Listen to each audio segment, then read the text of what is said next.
back. Self-sacrifice, tolerance, love and peaceful coexistence were words of admonition from clerics and worshippers in Lagos State as they converged on various prayer grounds for the Eid prayers. At the Obalende prayer ground at the Dodon Barracks in Lagos Island, the Deputy Governor of the state, Mrs. Idiat Adebule, as well as other faithfuls called on Muslims and Nigerians as a whole to emulate the Prophet. The event was also attended by top government functionaries as well as the Oba of Lagos, Oba Rilwan Akiolu. I want to enjoy everybody to please take note of the essence of the celebration, which is about Prophet Ibrahim's total submission to the will of Almighty God. And what does that mean to us? It means that for us, apart from us submitting to God, we should also respect those in authority above us. And what do we mean? The rules and regulation that is guiding us in the state. Let us try to abide by it. All of us, not Lagosians, but all Nigerians, to imbibe the spirit of this festive season, and that is sacrifice. Very few people make the sacrifice, especially those in government. So I would like to appeal to those in government to make supreme sacrifice in their daily governance of this country. The sacrifice involves being honest with the country and being honest with the people, and to serve the people and not to serve themselves. The real essence of everything is accepting God as the final. And whenever anybody wants to make any decision, this teaches us to consult. And whatever comes out of it, if it is the wish of Allah, according to his dictates, we should do it. Well, Libyans and detained migrants in the capital Tripoli have celebrated Eid al-Adha, also known as the sacrifice feast, by attending prayers and sacrificing animals. Migrants being held in one of the capital's many detention centers gathered in the courtyard on Friday morning, prepared to sacrifice a camel. The annual holiday is the second Eid in the Muslim calendar year and marks the willingness of Prophet Abraham to sacrifice his son Ismail on God's command. It also marks the end of the annual Hajj or pilgrimage to Mecca.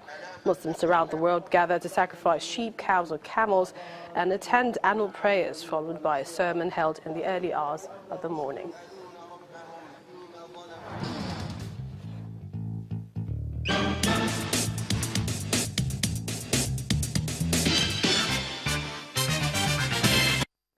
And women are increasingly prominent in medicine, law and business, but in the case of science and technology, the case is different.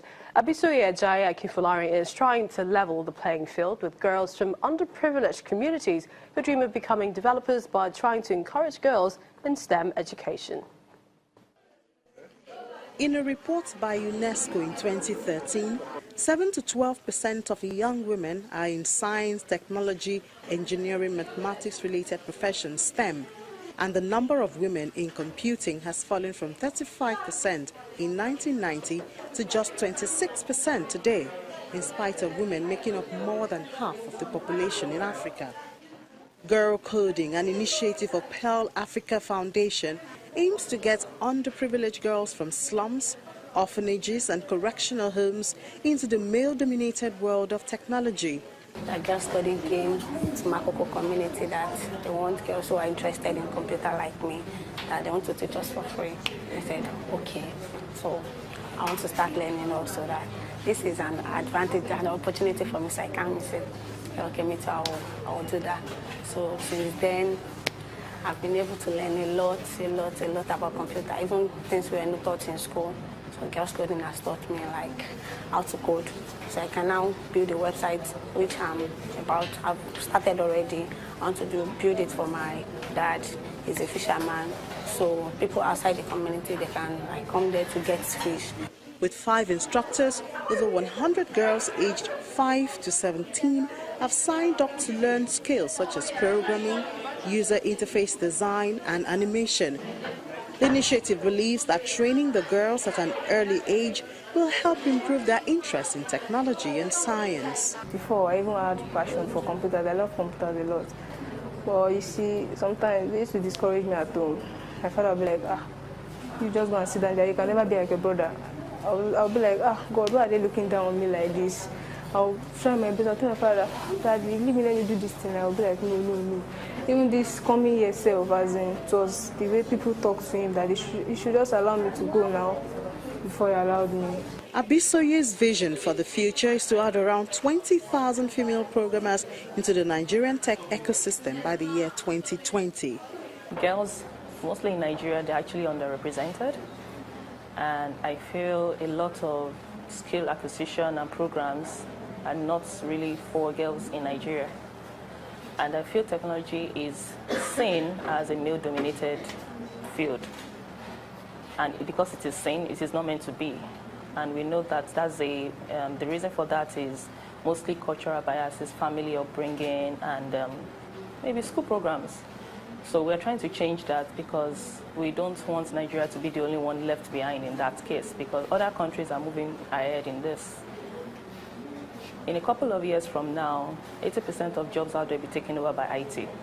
Some will be taken over by machines. So which means you barely find human beings doing certain work because they'll be taken over by automated machines. So why not make young girls and girls all over the world a part of this movement, whereby they are creators and not just consumers of STEM. To constantly improve the interest of STEM-related professions, the girls are then placed on internships with IT firms and paired with female tech mentors to guide them.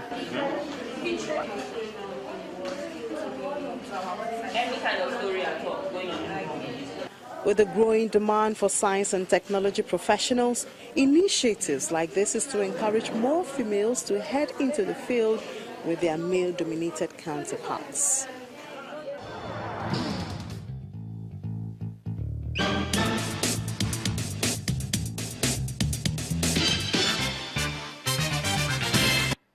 Well, that's Network Africa for the week. Many thanks for watching. I'm Millicent Walker. Happy holidays.